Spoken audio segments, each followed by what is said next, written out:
Hey, my name is Petra Cruz, and I'm obsessed with all things birth, but especially VBAC. I am a birth doula and mom who had a vaginal birth after 3 cesareans. In this podcast, we dive deep into the inspirational world of vaginal birth after cesarean. In each episode, you'll hear inspiring VBAC stories, practical tips from professionals who've championed the VBAC cause, as well as my personal journey and how it might help you on yours. From mindset shifts to evidence-based practices, you'll leave each episode feeling inspired and informed. Get ready to soak in the wisdom, embrace the strength within, and join this incredible VBAC community. This is the VBAC Junkie Podcast. Okay, so today I have Kaitlin McGreyes, who is the founder of BeHerVillage, which I'm always talking about because I'm obsessed with everything that she has.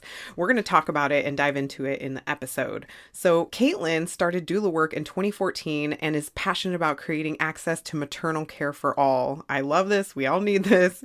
Through her gift registry platform, Kaitlin is reimagining birth and postpartum support as baby shower gifts, which I think is incredible and it is so needed. We don't need all the things. We need support. We need that village. So we chatted about like the importance of becoming an active participant in your care, asking questions, researching, and following your instincts. So we're also talking about building a village of support around you that includes professionals like doulas, midwives, OBs, postpartum care, mental health. You know, motherhood isn't meant to be done alone, and it feels so much better in community, which is what we get into. And, you know, the gift registry, we talked about how it's a place to build that supportive community. Without further ado, let's chat with Kaitlin. So, Kaitlin, I would love for you to just go ahead and give us a little bit about you, and then we'll dive into your stories. Awesome. Thank you so much. It is an absolute honor to be here and to share my story with all of you. So my story starts back in, oh my goodness, I'm going to age myself here, 2011, when I was pregnant, newly married, special ed teacher in New York City. I don't know, life was sort of figured out. I was in my 20s and I was like bold and not someone I would consider meek, right? I was like one of those people that was like outspoken and I was ready to go. And I thought, just like everything else in my life, birth, it'll be hard, but I can do it and everything will be fine. And like many of us who are exploring a VBAC, I was kind of like completely and utterly shocked about how the system systematically stripped me of my power, my strength, my voice, my humanness, my everything all so quickly. And that has led me to the path that I am on today, which is in the maternal healthcare space, advocating for parents, doing doula work, creating BeHerVillage, which is a gift registry that creates access to doula care and all the supports that parents need. My cesarean story, though, I will keep it brief because I could talk about it for hours, as I'm sure most of us could. And like most of us, I've spent hours upon hours of thinking about it, of unraveling it, of asking the what ifs, of especially in my doula work, even like watching other cesareans get called or other situations unfold differently than mine did. And there's this constant analysis that I have since let go. It's Mhm. just you have to wait 11 years. Yeah. Um, and essentially what happened with that birth is I had planned an out of hospital birth. I had taken a childbirth ed course. I had looked into natural birth, midwife supported birth. Um, I thought, and I always sort of joke about this, but it's true. I thought I was going to open like a flower and my baby would fall out and everything would be great. Because why shouldn't that be how it happens? And the reason is because we live in America and our maternal health care system is not, it's broken and it's actively hurting women all day, every day, and we need to actively work against that. Um, so I was in what I thought was midwifery care, and it was actually OB care with midwives just being like the caregivers, but not the decision makers, which was I later learned and have taken steps to advocate and lobby against. It was due to New York state laws about birth centers and who could own them and who could run them and all of this. So as a brand new mom, not a maternal health care advocate, I didn't know any of this. And I thought I was getting care from the midwives who were helping me, and I wasn't.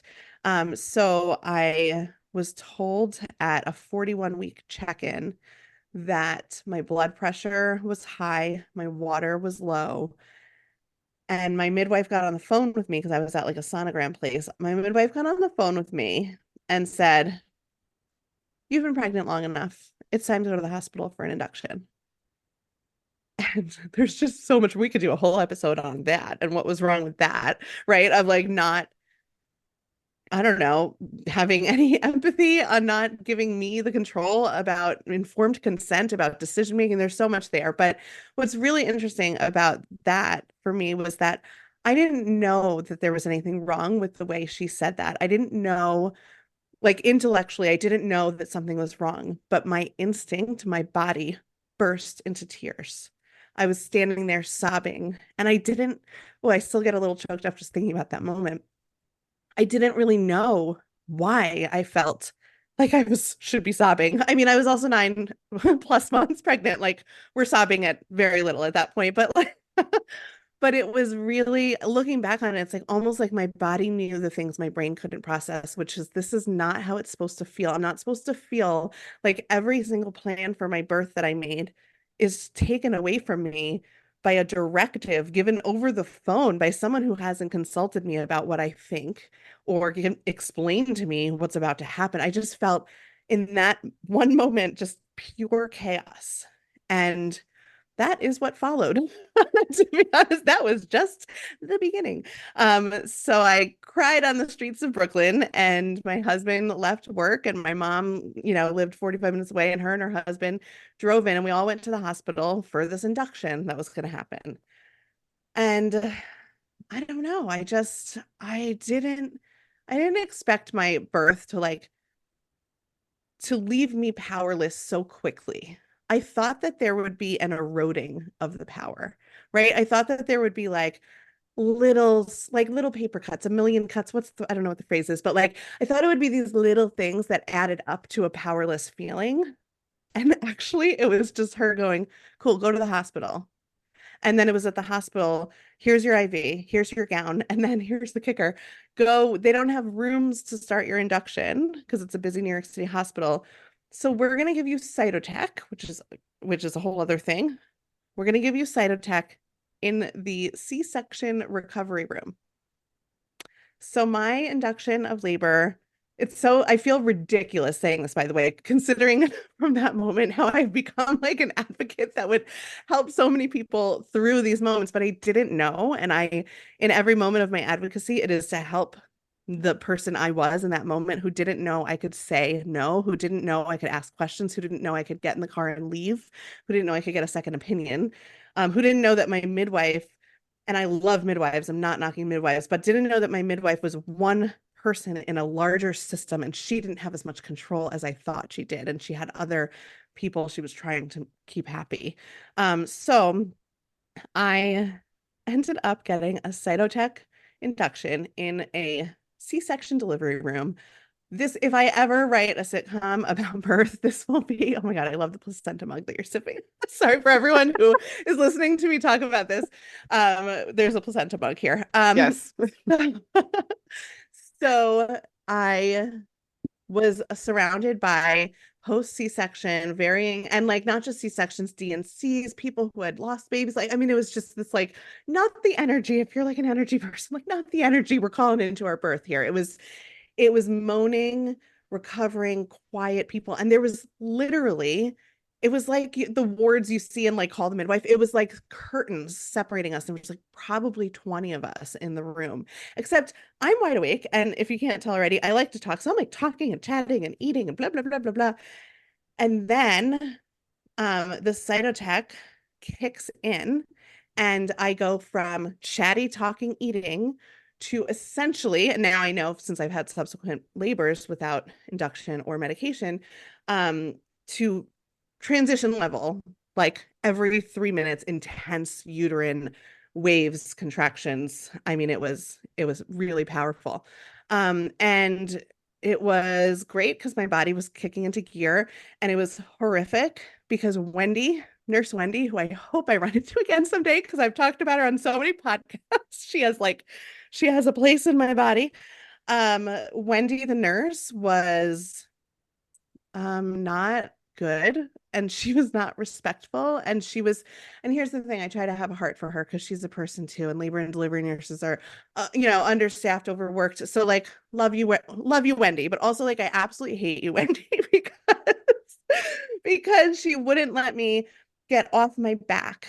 So I had the blood pressure, not the blood pressure, the blood clot, like things that go like the things around your calves, because I was Mm, bedbound, even though I wasn't medicated. They were just making me bedbound because that was mm, easiest for the nurse, for the hospital, for the system. And also because I was in a C-section recovery room, and most of the women there are bedbound because yeah. they've already had their thing. So there was just so much wrong with it. So long story short, I ended up like, she made me pee on a bedpan. She literally wouldn't let me get off my back, and I was vomiting. I was shaking. I went into transit. I went from zero to complete transition. Transition, for anyone who doesn't know this, I'm assuming that all these wonderful podcast listeners know what it is, but just in case you don't, that is like the stage of labor that's right before you're pushing. That is like the last bit, and it's challenging, and you can do it, and don't get scared by what I'm describing. If I could have just sat up and like breathed and swayed a little bit, I would have been fine, but it was really difficult. They were coming one on top of the other. And I didn't hire a doula, and I regret that. I will just be upfront about that. And my husband and mother, who I thought were going to be like the helpful people, and I thought the midwives and nurses and whoever would be there, they were absent. And then my mom and husband were just looking at me like deer in headlights. They were like, what do we do with this vomiting, shaking, screaming, cursing, laboring Kaitlin, who's like a wild animal strapped down in a bed? It was quite the scene, guys. It was quite the scene. So, so I said I wasn't going to talk that much about my C-section, but here it comes. Okay, so the funniest thing happened. I looked at my husband. We had prepared with like a hypnosis sort of a preparation. I looked at him, and he's like, but put your light switch out. I'm like, listen, everything else about my birth has gone completely sideways. I want the epidural. I just want the epidural. I can't, it's like, it's one thing if we were like in a meadow with the flowers opening, but like we're in a freaking, it was just bad. It was bad. So he looked at me, and I just looked at him, and I was like, I need it. And he had this face on him, and I held this with me as a doula, where he like felt like he should probably talk me out of this, but he chose to like validate what I was feeling, and he chose to help me get the tool I needed. And I'm like, ooh, I'm getting so emotional. I guess it's like Monday morning. Feeling my feelings. But it was a gift that he gave me, and it's something I have tried to give my doula clients as I support them, because there's a difference between like wavering and somebody looking at you and being like, I need this right now, and I need you to hear me. So anyway, the nurse Wendy looks at me, and she goes, you want an epidural? If you want that, you're going to have to go to your own labor and delivery room. And she said that as if that would be a bad thing. And I was like, um, okay, yeah, no, that sounds good. I get an epidural and a room. Cool. Like, I don't care, Wendy. I hate you. Please get me out of here. Oh So my gosh. so I get to like whatever wheeled, I get the epidural. The epidural was horrific. It was of all the things that I was afraid of for my labor, it was not birthing a baby. It wasn't pushing, it wasn't the head, it wasn't tearing, it wasn't anything. I was afraid of the epidural, and with good reason, because it hurt. I felt it. And when I said that out loud, the anesthesiologist, who was a woman, yelled at me and said, is it pressure or pain? And I was like, it's pain. Like, are you kidding? It was just, but it was also like just one more line of, as you might hear, like just all of these people treating me horribly, which is really the takeaway. So by the time my baby's heart rate was doing wild things, once the epidural kicked in, he was actually going tachycardic, so all the way up. But if you've ever like done research into it, it's just as dangerous. The high and the low, it's not as just as dangerous. I should clarify. It is a sign of distress just as much as a low heart rate is. So it was time to get him out. And I remember my midwife and everyone in the room was like looking so concerned about these numbers and explaining to me what was going on. And my midwife said, I'm going to call the OB to come in about 45 minutes. And I was like, huh, okay. So I looked at her and gonna put an asterisk before I even say this. This is not anything I would ever say to anybody else, but this is what I was allowed to say to my midwife. I looked at her and I go, I want a healthy baby at the end of this. AKA, you didn't just put me through this absolute torture to not give me a healthy baby. Like, all of my wishes have already been like, have left the building. At the very least, I get a healthy baby at the end of this. So she looked at me and she goes, okay, we're having a C-section. And so it's funny because my C-section, which I know a lot of people feel like that was the point of trauma. I felt like the C-section was actually my first point of like claiming some power over my birth and some exit out of this torture chamber that I was in. So I was scared. It was scary. I felt nervous. They brought my husband in. We talked about our dog. We had a pit bull at the time. I just talked about the pit bull until the baby was out. That was how we stayed calm. And then there were other horrors as well in the postpartum. They lost a piece of the epidural and came in and told me that like it might be stuck in my spine somewhere. And then it turns out, and then they walked out of the room and I was like, cool. And then they walked back in and they were like, oh, someone texted us, they found it. I'm like, okay, cool. Thanks. You guys are Whoa. amazing. So that was the C-section. All that to say, the C-section was maybe medically relevant. I don't know. It's like, it's one of those things where it's like, was it necessary? Like by the time that they did all these horrible things to me, probably yes. But what could it have been avoided 17 different ways? 1000% yes. But the takeaway for me from that first birth was it wasn't the C-section that was traumatic. It wasn't a feeling, and I think this really played into my VBAC successes. I didn't walk away with this feeling that my body was broken. My body was freaking awesome. My body made this baby. My body loved Cytotech. Apparently, my body was like rocking and rolling. And everybody around me was the worst. And they treated me like I was an annoyance at best and like they hated me at worst. And it was the people and the system that they are in, because again, trying to grow, right? It's not those individual people are just part of the nurses are doing the best. Everyone's doing the best they can, but there was just something really fundamentally broken about my birth, and it wasn't me. And so that's my C-section story. And yeah, I don't know. I don't want to like just drone on into the next one, but that's where I sort of like entered motherhood. I entered motherhood with this really bumpy ride that felt like I was being failed by everybody around me. And then, you know, was a mom with anxiety and a lot of baby stuff and no support. Yeah. So was that kind of what triggered you to start Be Her Village, or are we still not at that point yet? Yeah, so it's interesting. Like I went on to become a doula. Oh no, I went on to have a VBAC, which I would love to share that story with you. And then I went on Yeah. to have a become a doula, and then I had a home birth. Hmm. And then I grew my doula practice and I was like, why can't this be a thing everybody has? Because the doula, like the feeling of being supported by a doula and becoming an active participant in my care was the difference for me. So let's go into the VBAC because I think the VBAC is probably the place where I knew things could be different. Um, Absolutely.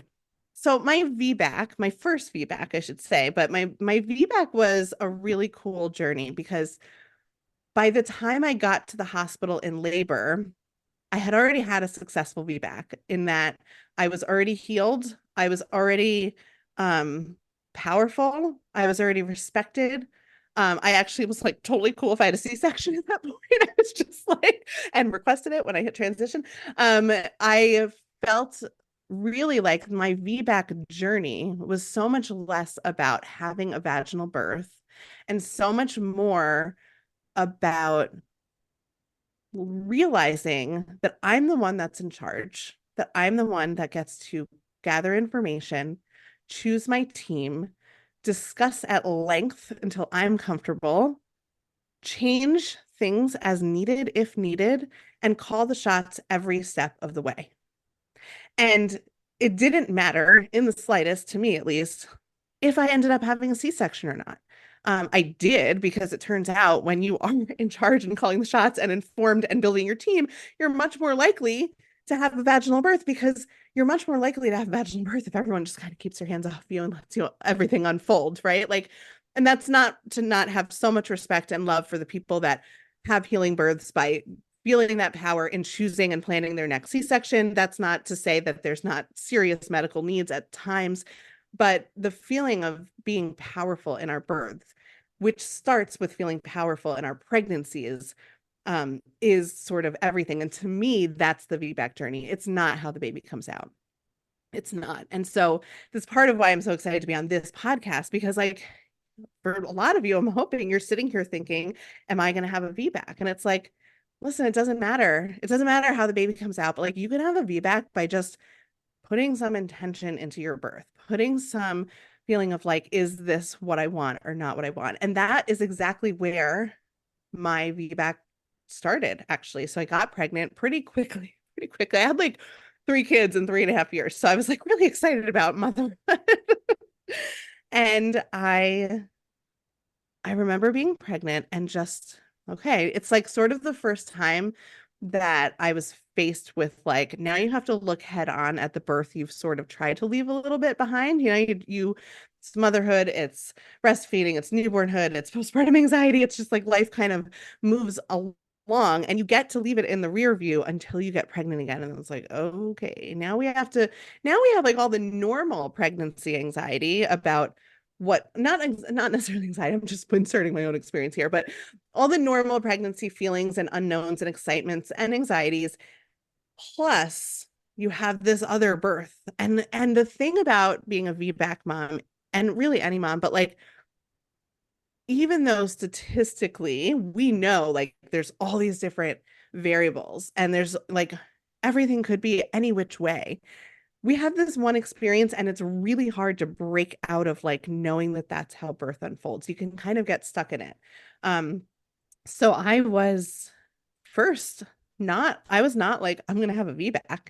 I was like, okay, so do I have a vaginal birth or do I have a repeat C-section? That was my first question. And the way that I answered it was actually through knowledge. And literally, I went to the library and I got books out about birth because I didn't know what I didn't know. And I just felt like, let's get some stats. And I'll share with you all, and like, trigger warning in case like this is something you're pregnant, you don't want to hear about. But my main concern was hemorrhage. I just was like, and it's not like rooted in anything. That's not like, it was just my own internal fear was vaginal birth equals uncontrollable bleeding equals death. Like, am I going to do something dangerous? Right. So I researched it and I found out, shockingly, I found out that a vaginal hemorrhage, if you're having a vaginal birth and you have a hemorrhage, it's 500 cc's of blood. I don't know how much that is, but whatever. Cool. That sounds like a hemorrhage. That sounds good. Okay. Or it sounds horrible. Either way. And if you have a normal, totally routine, normal C-section, a normal, okay, good job, gold star amount of blood loss is 1,000 cc's. And when I learned that fact, not only did it make me not that scared of hemorrhage anymore. I was like, all right, well, cool. I already did that. I already had twice that much of my normal C-section. I realized that the decision that I thought I was making about should I have a vaginal birth or a C-section at the same level of risk was not the decision I was making. I was making the decision of, should I go for a vaginal birth, which has some amount of risk, as does everything in life, or should I go for something that is a surgical intervention that has enormous risk?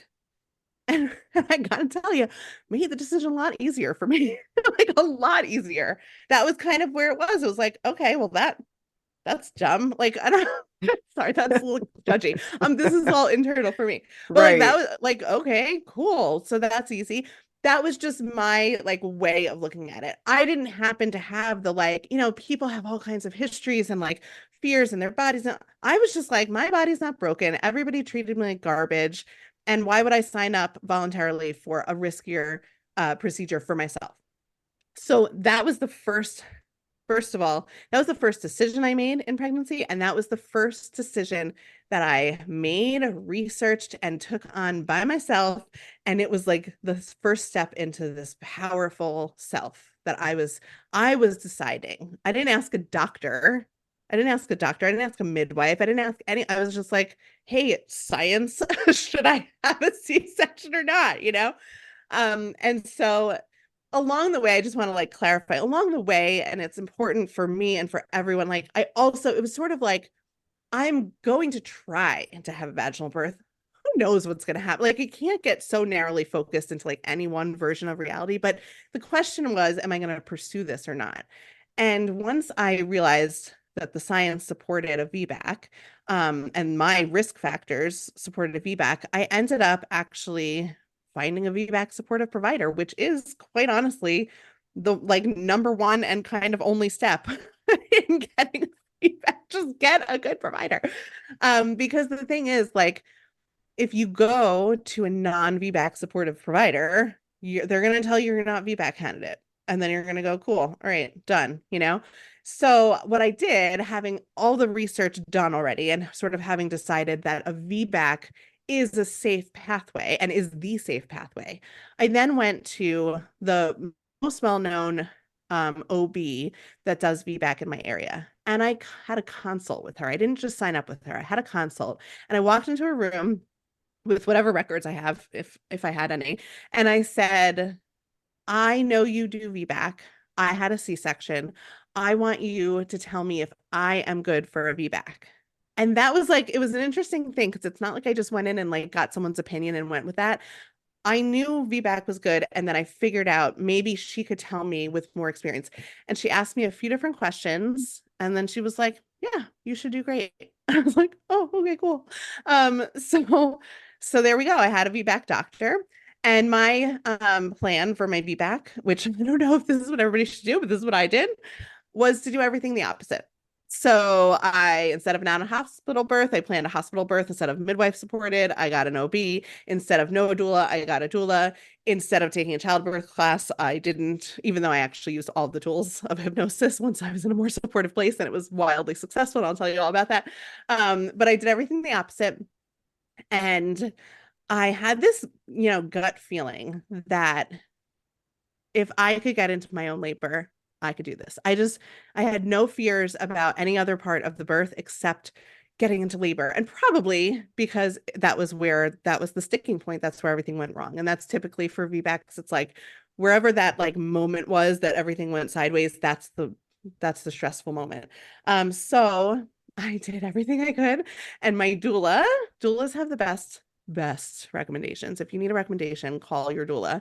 And she had like, so I'm just outside of New York City. So she had like this, like, it's straight off the boat, is like, obviously he probably took a plane, but like straight off the boat from China, like this real Chinese doctor of acupuncture in like some little, I don't know, behind. It was very interesting. And it was my first experience with acupuncture, and she told me to tell him that I was overdue and to give the good treatment and to like mention her name and to like really get the good stuff. So I wasn't even due yet, but I was like, what, I'm getting this baby out. I need to go into labor. So I went to his office, his little office in Queens, and he gave me the good treatment and he turned the stims all the way out. I mean, it was a really cool thing. And then he gave me these ear seeds. Have you ever heard of like ear seeds with No. acupuncture? Uh-uh. Okay. I swear to God, this is what put me into labor. All right. So he took seeds. I don't know if they were actually seeds, but like little almost like sesame seed things. And he put them on 3 different points. And I could still touch the points to this day. He put them on 3 different points and put white tape over them. And then he squeezed them. And you know how when you touch like an acupressure point, you can feel it, right? Like it's like, Mhm. oh, weird. I don't know how they Yeah. found those, but they did.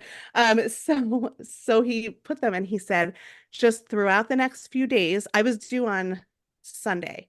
This was Friday night.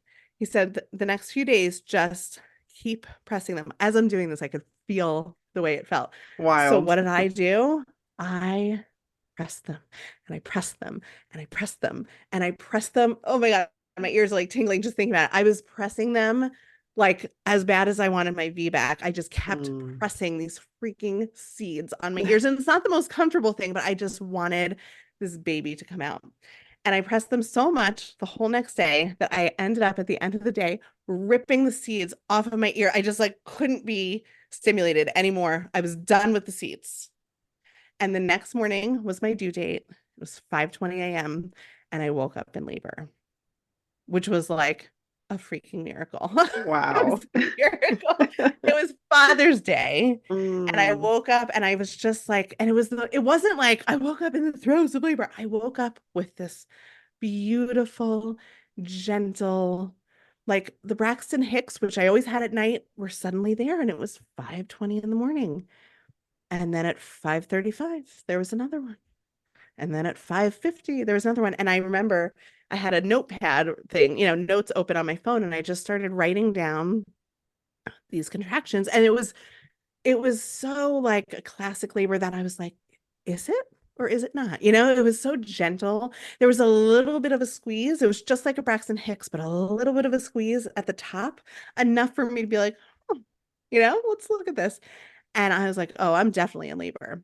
So I woke my husband up. We had our son, we dropped him off at my mom's house, and I had the most relaxing, wonderful Father's Day labor all day long. It was, if I could do that labor again, I would. And you'll hear in my third birth story where I had the opposite labor, that I woke up in the throes of labor and then had a baby very soon after. It's like I crave that labor. It was slow, it was gentle, it was like building, but it was not, I was learning. I could learn how to handle it. And also, I was in my home, I was upright, I was eating, I was drinking, I was peeing, I was showering, I was doing whatever I wanted. And man, is labor manageable when you're not strapped down to a bed with Nurse Wendy. Really much better. Um, so I was laboring all day. It was freaking awesome. I feel silly about it, but like I literally all my third pregnancy craved labor because I couldn't wait to get back to a day like that. And then we went into the nighttime hours, and I have, and I think everybody does, but I have like this really funny like inability to know where I am in labor. So, so my mom called me at like 10 p.m. and was like, "Hey honey, did Kelvin, my husband, did he call out of work for tomorrow yet?" And I was like, "No, mom, I don't know if I'm like having the baby yet." Meanwhile, by the way, like newsflash, I gave birth like a few hours later. And she's like, "Oh, okay. I'm like, and maybe you could drop Caesar, my son, maybe you could drop him off tomorrow morning because I can't drive because I'm in labor." Like it was so nonsensical. Like, you're gonna have to drop him back to me while my husband goes to work because I can't drive because I'm actively in labor. And she goes, "Honey, I'm not gonna do that." And I got so mad. So I was like, "You're keeping my son from me." And I like threw the phone across the room, or like about onto the bed. I'm being a little dramatic. But I just remember like not, that was the last time I talked to my mom that in that labor. And after that phone call, I touched in with my doula and everything was fine. And I closed the phone down, and then labor just, it ramped up. It went from like every 6, 7 minutes, manageable contractions, to like 3 to 4 to 5 minutes apart. I don't even know, on top of each other, powerful, powerful contractions. And what I was doing is I was using the hypnosis training that I had used or had tried, that I had prepared with my first. All of those tools came flooding back. And the coolest thing happened, which is that I was in the middle of like a monster contraction that was painful and hurting. And I remember like just whatever tools I was using, and like a lot of the hypnosis training is like flipping the language around and using different language to perceive the sensations differently. And so in the middle of a contraction or a birthing wave, I said in my own brain, I just said to myself, "This is pressure, not pain. This is pressure, not pain." And when I did that, it literally switched from like a gripping, horrific pain across my abdomen into just pressure. It was like I didn't realize how powerful I am and how powerful hypnosis is until I literally did it midway. It was unbelievable. And I say, and I know that this sounds crazy. I get it. I say that like I did this entire birth pain-free. No, I'm sorry. Well, I did it medication free. I didn't have an epidural. I didn't have anything. And it was pain-free. And I said that with a straight face to my husband afterwards. Was like, you were screaming. I'm like, I was screaming at people because they were annoying me. But like, but it was pain-free. It was deeply intense, but it was, I mean, it was work. Don't get me wrong. It wasn't easy, but it was not like this torture chamber that people make us out to make labor out to be. So yeah, so I was managing these contractions so beautifully at home. And then at midnight, we got to 5 minutes apart on the contraction timer thing that we were using. And so we called the doula in, and she got to us at 1 a.m. And what's funny in retrospect, and this is why you should just follow your own instincts and not use any external guidance, is that the contraction timer was based on averages.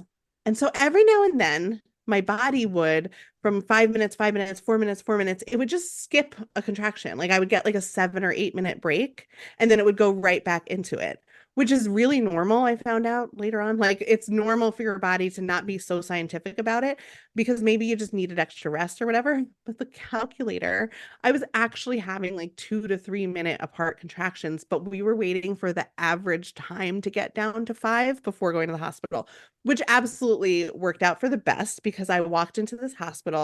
I didn't know it at the time, but basically ready to go. By the time we got to the hospital, my doula said to my husband before we left, if anything happens, pull over. And he was like what? And she was like if the baby comes, which is really funny.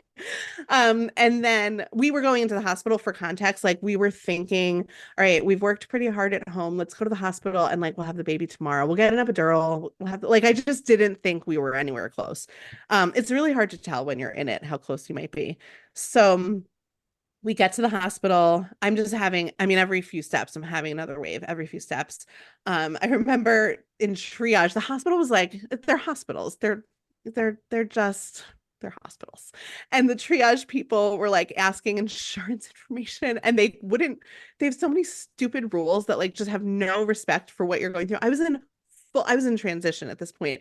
They wouldn't let my husband go answer. I'm like, oh my God, I literally can't hear you right now. Like I'm working so hard.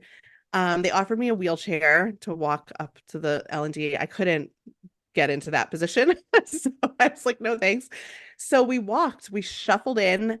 At least the L&D, the L&D nurses, when they finally get a look at you, they were like, do not go I'm saying triage. It was like the check-in. It wasn't even triage.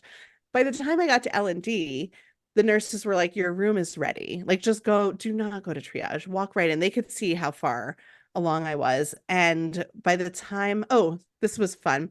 I went to the bathroom before getting into the bed to just like, whatever, get checked or whatever. And the first time I had a contraction in the toilet was the first time I had spontaneous pushing. And it was the coolest feeling in the world. For anyone who hasn't had spontaneous pushing, it's like vomiting. Like you're not like, how do I get the contents of my stomach up? You just go, you just kind of retch and your body knows what to do. Exactly the same for getting a baby out. And so I was having these monster pressure waves, and I was sitting on the toilet, and all of a sudden at the peak of the wave, I just sort of like, you just like, all of a sudden things are happening. You don't even really know what's going on.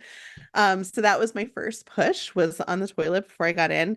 I got on the bed, and we looked at the timestamps later because there's no chance of you having any idea what time is going on. But from the time I got into that bed, the baby came 45 minutes later. And it explained why the nurses were all running around trying to get like the baby, the table set up and everything. Yeah. And my memory, listen, I had a really spiritual, beautiful VBAC. My experience of the VBAC was being an animal, just like the first one, but not trapped. I was more alive and more connected to myself and the universe and whatever. I always say, like, I'm not terribly religious or even very spiritual or wooey, but like I literally went to the stars to get this baby. Like I imagine it like just this portal from the top of my head to like the reaches of the universe. That is where I went to get this baby. I was not in the room. I was in this beautiful, expansive mindset and state. And it was through the waves that it allowed me to go further and further. And that is why my husband thinks I was yelling so much, because these stupid nurses kept asking me questions. Like, please stop interrupting my beautiful labor. No, there was one nurse that like ran in after I had like a monster. I mean, I'm like moaning and groaning and all this. And I remember just getting through this major, major wave. Oh, it's so transformative, every single one. And she comes in and looks at me, and I think the question was like, did that hurt, or like, well, something. And I just, when you're in labor, when you're in the throes of labor like this, like your language, I don't say this, I feel like this could scare people. It's not that you can't talk. It's that you would never expend the energy it takes to explain to someone what your ideas are. So instead, I just glared at her, just like locked eyes with her and refused to answer her question because it was so dumb. And I didn't have the energy to explain to her that that was the stupidest question I've ever heard in my life. And please just let me come back into my body and my labor and do my fierce, beautiful work. So the labor was amazing. The doctor was was wonderful in that she kept the nurses away and she did her thing. She's still an OB. Like, I delivered on my back. It wasn't my favorite thing. But the experience was extraordinarily healing and powerful. And like it started with the research in the pregnancy, and it led up to this final moment where like my body did this thing and birthed this human being into the world. And I did it by myself, and I did it without meds, and I did it without intervention, and I did it. And about a minute after I did it, I screamed to the top of my lungs that I had a baby out of my vagina. And I was like so excited. And everybody laughed, and it was great. But like, Yes. it was just, there was an elation Mm-hmm. that was associated with it. And it's, people call it the VBAC high. It is, I was on it for months and I'm still on it. I swear. It was one of the most powerful and transformative moments of my life. That is what led me to do BeHerVillage, not because it gave me the idea for it, but because what my VBAC did for me is it removed every bit of fear I've ever had that I didn't even know I had.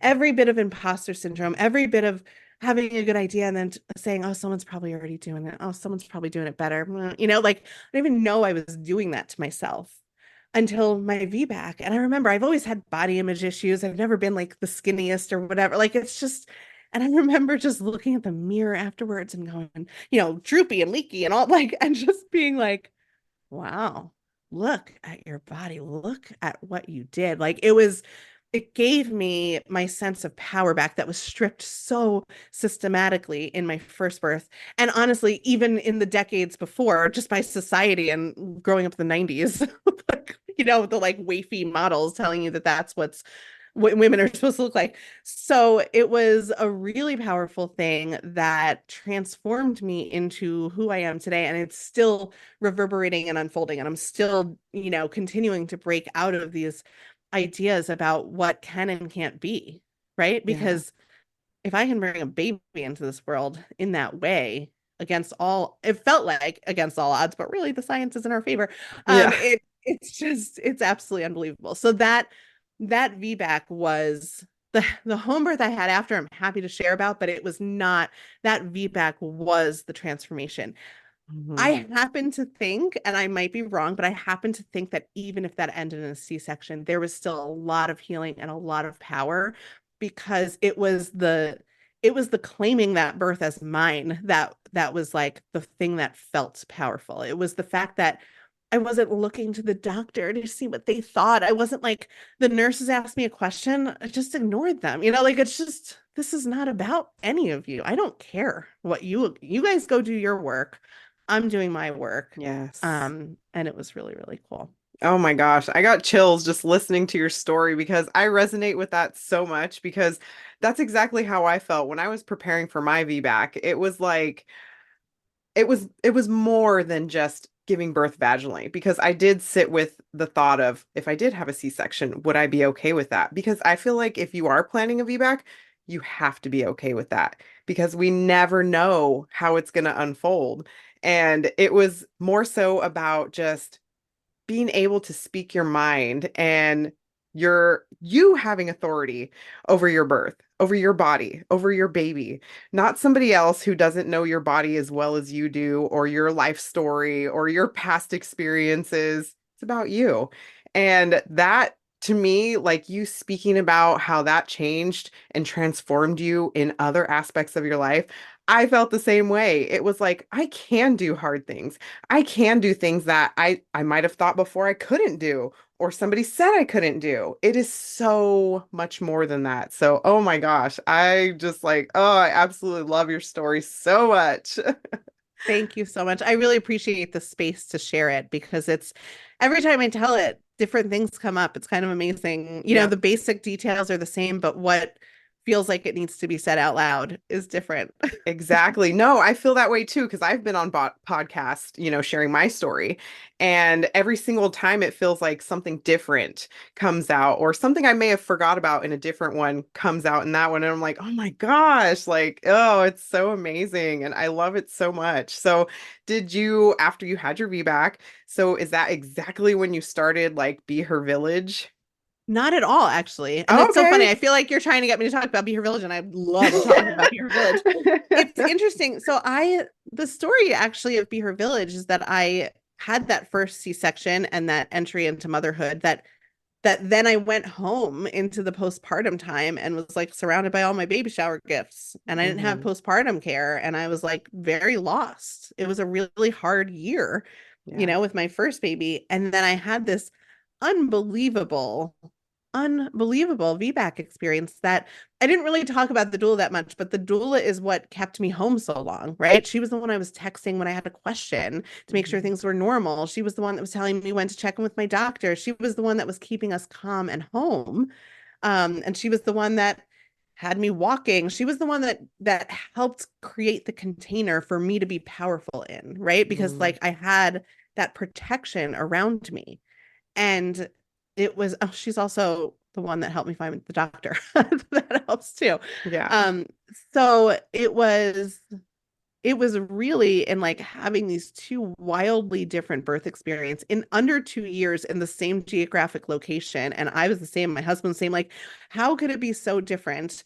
I felt like my doula was a really big part of it. And I felt like, why can't everybody have that? Right. Like I ended up becoming a doula.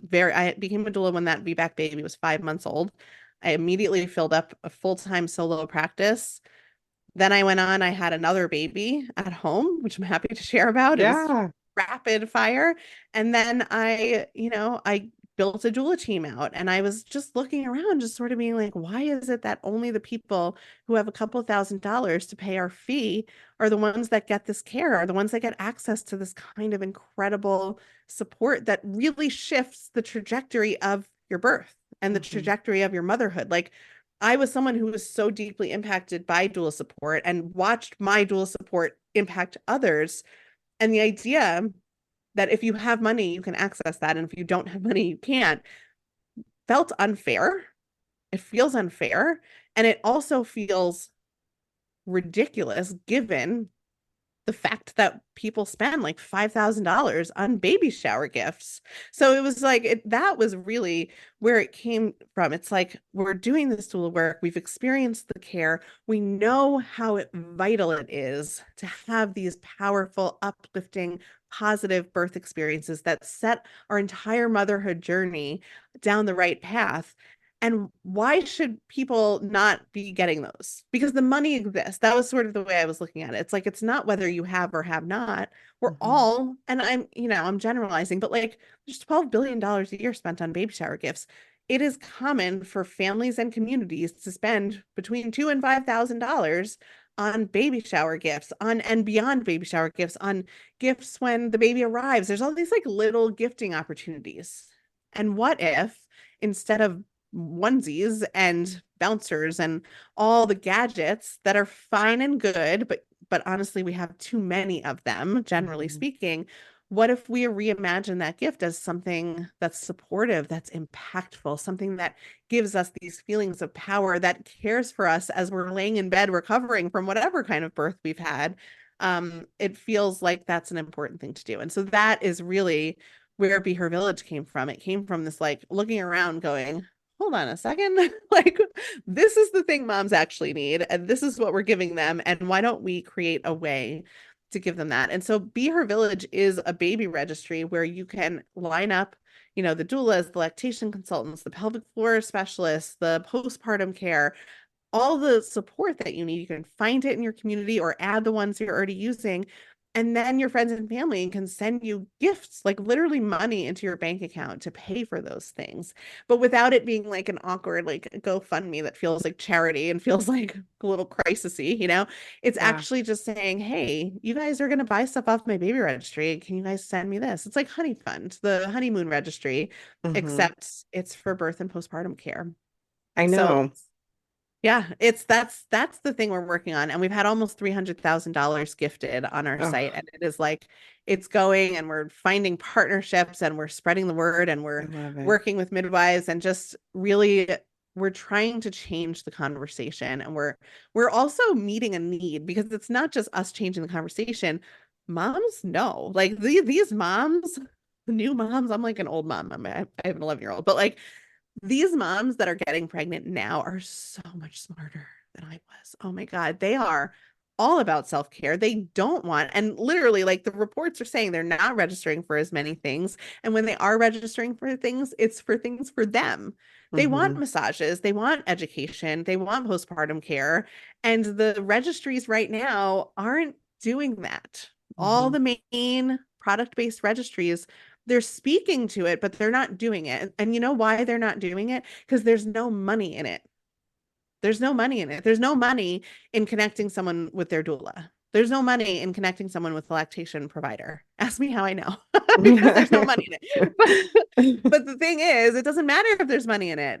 It Hmm. matters that women need care, and we need to shift how we are funding them. And we need to put our money where our mouth is. And we need to create, as mothers, as birth workers, we need to create the tools we need in our communities, right? Like the business and like the executives and all these people that are crafting, the platforms and the retail industry and all that, they're not the people that have lived this life and have walked this way, and their incentives are different. And so I feel like Be Her Village is a platform, and it's a gift registry, but it's more than that. We are made up of 2,000 plus birth workers. We have thousands of parents that have come to our site. We have gift givers that are coming in and funding mothers. Like this is something that has spread completely grassroots. It's me going on podcasts and people telling their friends about it, and doulas telling their clients about it. It's an answer to how wrong the industry and the system has been. And there's a lot of things I want to fix. I think you can hear that from my story. There's a lot of things I think our maternal health care system needs fixing. And there's a lot of really smart, really cool people doing a lot of things to try and make the system better. And this is my contribution. This is me saying, what about the gifts? What about the funds that families and communities are going to spend on their new moms? Let's spend them better. Yeah. Oh my gosh. I love that so much. And, it's a lot of my experiences postpartum because I have 4 kids. I've not felt supported. I felt like, okay, here I am alone with this baby. This baby's crying. I'm leaking. I'm alone. I have a sink full of dishes. Like, everything feels crazy. And I feel like if I would have had support like that would have made a world of difference. I wouldn't have felt so alone because even if you do get like a postpartum doula, they're not just there to clean up your house and to help with the baby. They help with you. You might need just somebody to talk to, and that makes a world of difference because, oh my gosh, it just feels so lonely. And I think it's so important to spread awareness of Be Her Village. And I literally, like you said, I tell all my clients about Be Her Village, especially like I have people messaging me like on Instagram and wanting services. And they say, well, money's tight right now. I'm not sure how I'll make it work. And I'm like, look up Be Her Village. Like, here's the link. Go create your account. And I think you're right. It's just like spreading the awareness because it's so needed. Back in the day, it didn't used to be this hustle and bustle society. It used to be like everybody was able to help each other and come together and help with the baby and help with the mom and make sure like she feels supported. And we've kind of lost that along the way. And I'm so, so, so grateful for you and bringing this to the forefront so that we can feel more supported and not so alone. And oh my gosh, I'm like getting emotional because there's so many deep feelings associated with it, not feeling like you have support, not feeling like you can lean on anybody, and feeling like you have to be that super mom, that super woman that has to do everything. So thank you so much, Kaitlin. Like I'm just so like grateful, like deep in my heart, I'm grateful for you and the work you're doing. It's so valuable. Thank you so much. I really appreciate that. And it feels good. It really does, because this motherhood is not supposed to be done alone. It's Mm-mm. just not. And it's the missing piece. And you can't put your village on your baby registry at these product-based registries. And that's literally why we created the baby registry for the village, because it feels better. It literally feels better to just even be on a Zoom call and talk to moms about like what's going on. It feels better to sit in a room with other struggling moms. Like even if we don't even get connected to the sport, getting connected to each other, there Mhm. is so much value in that. But the idea that we deserve this care, it's the standard everywhere else in the country, in the world. Mhm. Everywhere else in the world, moms are getting cared for systematically. It's built in, and we're a little behind. We're a lot behind. And it's time for a change, and it's not going to change unless we change it. So it's really cool to Exactly. be doing it and to be connected with people like you. And I can't tell you how much I appreciate you talking about us and sharing the word, because it's literally right there. There's so much money and access and care like right at our fingertips. It's just a matter of going out there and using the tools available to us, which is much like the VBAC, right? Like it is, Mhm. it's no one's going to come save us. That's the unfortunate reality. We have to step up. We have to be active participants in our own care. We have to actively be intentional about our baby registry and our baby shower as a funding event. And if it's not your first baby, which most people, it's not, like, don't even have a shower, don't have a sprinkle, just make a registry, Mhm. send it out to your friends and family, send it out with your baby announcement. We always know when our Be Her Village mamas are having their babies, because the flurry of gifts comes in like right around their due date. It's very cool to see. And there's a tool there to harness that love that exists. There are so many things broken in this system. And one of the things that really isn't is the generosity and love of our communities. Our communities want to support us. They are generous. They know that we need support. They just don't have the tools to do it. And that's really what Be Her Village is trying to solve, and give people the tools to support the parents that they love. Yeah, exactly. Oh my gosh. I'm just like so over the moon for this, and I cannot wait for more people to hear about you and be able to get on Be Her Village and get the support that they need or want.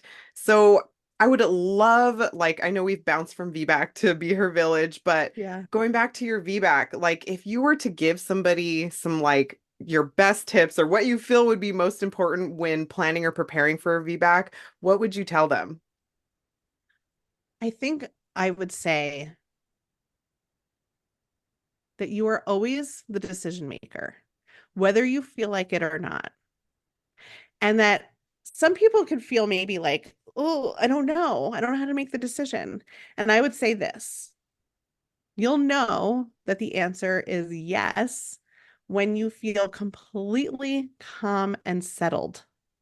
So if you're having that flurry of like, I'm not really sure, then the answer is no. It's pretty like you actually do know. And much like my body bursting into tears Mhm. when my midwife completely disregarded me, I didn't know intellectually why I felt bad. I just felt bad. And so I would really encourage you, you are always the decision maker, always, always. And do not move forward into something unless your body is telling you. So you don't part of, anxiety exists in our head. So we can research, and I know this is research, research, research, follow your gut. So like get the information, listen to the podcast, but like take all the information in. And then when it comes time to making the decision, it is in your gut, your belly, your baby, your gut will tell you what the answer is. And it's not an accident that our babies are down near our guts. And like for some women, telling them to listen to their baby, they're actually more trusting of their baby than themselves. That's a whole other thing that you have to unpack. There's postpartum therapy for that. But if you're not going to do it for you, do it for your baby. Like listen to yourself and your baby and sense into what the right decision is and make it for yourself, because no matter what the decision is, big or small, C-section, Pitocin, or as simple as like, do you want to lay back in that bed? Do you want to answer a question? There are little things, and checking in with how your gut is feeling at every step of the way in your prenatal visits. And then as you walk into your birth, that's the thing. You are in charge every step of the way, whether you feel like it or not. So might as well buckle up and make the decisions for yourself. No matter how your birth ends up, the feeling of being the one in charge will carry you through to a really powerful place. Absolutely. Oh my gosh, I love that piece of advice. Thank you so much. And also, with BeHerVillage, how would people start like their registry? If this sounds like something amazing, they want to look into it, how would they go about doing that?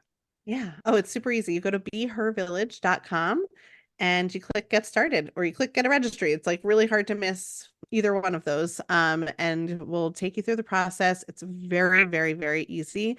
And also I would invite any doulas or other birth workers that are listening to this, click get started and go down the professional pathway. It's free to add your services and join our movement. And we need more of us. So come on Yes. over. I love it. And I'm on there too. I'm on, I have a profile too, but it is very easy. Like on the website, it's very self-explanatory. Like you made it super clear, and I love that. To hear that. Yeah. So if anybody wants to like work with you, or if they just wanted to find you to just like get into your world, what would be the best way for them to do that? Oh my goodness. Well, come to the website, and like literally the chat bot thing is me. My kids used to like text me from school, which is really funny. Like the contact form goes to my email, but also I'm on Instagram. So I'm like always in our Instagram stories. I am the person that answers our Instagram DMs and like just interact with me over there because I spend, and in between meetings, I'm on Instagram pretending to work. So just shoot me a message. I would love to connect with you there.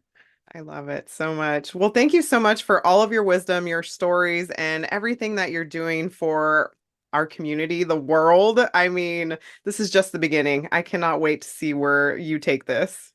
Thank you so much. It was really great to be here. Thank you. Thank you so much for listening to another episode of the VBAC Junkie podcast. Make sure to leave a rating and subscribe to the show so that you don't miss an episode. And also, I have a free gift for you. If you would like to have a guide on how to prepare for a VBAC, head to my website at www.birthingcometru.com/VBAC guide. And all of this will be in the show notes, so you can just click that link and head there and download this free guide. I hope you have an amazing week. Until next time, bye.